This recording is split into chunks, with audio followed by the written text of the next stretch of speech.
Friends, कैसे हैं आप लोग। आज हम लोग पढ़ेंगे MAHN यानी master of arts in Hindu studies, जिसमें आज पढ़ेंगे MHN 004 के खंड 3 में इकाई 4 पंच महाभूत की अवधारणा, जिसमें आज हम आपके लिए लेकर आए हैं वायु का लक्षण। तो वीडियो स्टार्ट करने से पहले जो भी फ्रेंड्स हमारे चैनल पर नए आए हैं, कृपया चैनल को सब्सक्राइब कर ले और बेल आइकन को प्रेस कर दे, ताकि जो भी लेटेस्ट वीडियो हमारे चैनल पे आए वो सबसे पहले आपको मिल सके। तो आइए ज्यादा टाइम को न लेते हुए चलते हैं अपने टॉपिक पर। पंच महाभूत की अवधारणा में वायु का लक्षण के बारे में पढ़ते हैं। तो आइए वीडियो को स्टार्ट करते हैं। आकाश से वायु की उत्पत्ति होती है। वायु या वात शब्द का अर्थ गति होता है। इसका अर्थ है कि आकाश से गतिपरक रजोगुण बहुल वायु की उत्पत्ति होती है। इस संदर्भ में विष्णु पुराण में कहा गया है कि आकाश की उत्पत्ति के बाद शब्द तन्मात्रा की उत्पत्ति हुई, जिससे स्पर्श गुण वाला वायु उत्पन्न हुआ। आइए अब नेक्स्ट पढ़ते हैं सत्व, रज व तम के बारे में। इनकी क्रियाशीलता से सृष्टि रचना प्रारंभ होती है। जब सृष्टि रचना प्रारंभ हुई तो सत्व बहुल आकाश उत्पन्न हुआ। सत्य बहुल आकाश में ममत्व स्वरूप परमात्मा के ही लक्षण विद्यमान थे, अर्थात वह आकाश सूक्ष्मतम रूप में होने के कारण व्यापक रूप से विद्यमान हो गया। इसकी व्यापकता के कारण इसमें स्थिरता थी तथा निर्भीकता थी। जिस प्रकार सत्व स्वरूप परमात्मा निष्क्रिय व व्यापक होता है, उसी प्रकार सत्य बहुल आकाश भी व्यापक व स्थिर था। इसमें कोई क्रिया नहीं थी। अब इस निष्क्रिय व्यापक सुशीर सृष्टि में तीनों गुण मात्र ही थे। जब गुरुत्व गुण युक्त तम भी था, तब तम की जहां भी स्थिति थी वहां स्पर्श उत्पन्न हुआ। स्पर्श की उत्पत्ति के पूर्व वहां कोई मूर्त वस्तु नहीं थी, जिसके कारण उसमें गति उत्पन्न हुई।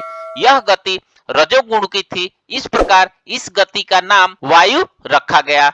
इस प्रकार आकाश की स्थिरता या व्यापकता की अपेक्षा वायु में गति प्रारंभ हुई। इस गति को क्रिया या वायु कहा जाता है। इस प्रकार निष्क्रियता से सक्रियता या स्थिरता से गतिशीलता की स्थिति को वात कहा गया है। इसका लक्षण स्पर्श माना गया। समझने के लिए इसे इस तरह समझा जा सकता है कि किसी रिक्त स्थान में यदि किसी कण आदि या किसी वस्तु की स्थिति हो, तो उस कण या वस्तु को चारों ओर से किसी न किसी पदार्थ का संपर्क होगा। किसी वस्तु को रिक्त स्थान में लटकाया जाता है तो उस वस्तु पर प्रथम क्रिया स्पर्श की होगी, अर्थात वस्तु चारों तरफ रिक्त दिखाई देने वाले रिक्ति में ही वह स्थित होगी। उस रिक्ति व वस्तु के संपर्क को ही स्पर्श कहा गया तथा इस स्पर्श गति से उत्पत्ति हुई, जिसे वायु कहा गया, और इसी को क्रिया या कर्म कहा जाता है।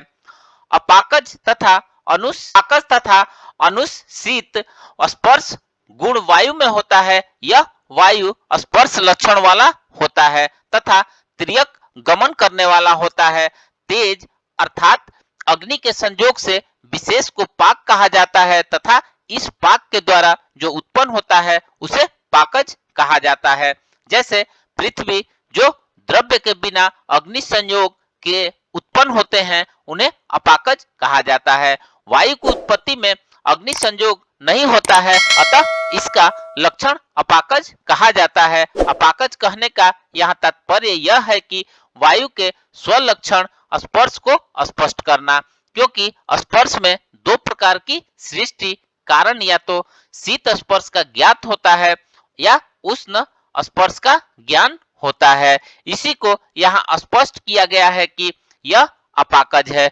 जो शीत उष्ण स्पर्शानुभव किया जाता है वह वायु का लक्षण नहीं है।